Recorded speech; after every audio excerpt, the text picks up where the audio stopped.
जी नाज़रीन, करमपुर मां सां इंतहाई अहम ख़बर जी आगाही शेयर कंदा हलूं त करमपुर पुलिस शेर मोहम्मद लाड़ो वटि मुख़्तलिफ़ केसनि में घुर्बल जवाबदार रहमतुल्लाह बंगलानी के ज़ख़्मी हालत में गिरफ़्तार करे वरितो आहे।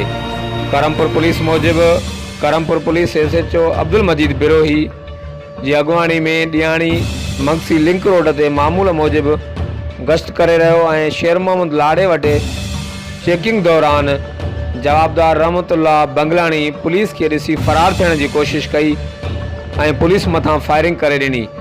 पुलिस जी जवाबी फायरिंग में जवाबदार रहमतुल्लाह बंगलानी के पुलिस पारां ज़ख़्मी हालत में गिरफ़्तार किया वियो आहे। पुलिस ज़ख़्मी के इलाज लाइ करमपुर सरकारी अस्पताल मुंतक़िल कयो। शुरूआती तिबी इमदाद खां पोइ ज़ख़्मी के करमपुर थाणे ते रखियो वियो आहे।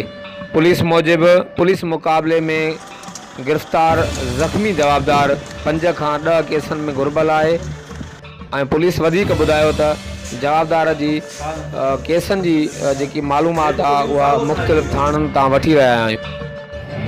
जी नाज़रीन, करमपुर मां सां अहम ख़बर जी आगाही शेयर कंदा हलूं त करमपुर पुलिस शेर मोहम्मद लाड़ो वटि मुख़्तलिफ़ केसनि में घुर्बल जवाबदार रहमतुल्लाह बंगलानी के ज़ख़्मी हालत में हथियारनि समेत गिरफ़्तार करण जी दावा कई आहे। हर वक़्तु आगाह रहण लाइ ॾिसंदा रहो JTN वेब न्यूज़।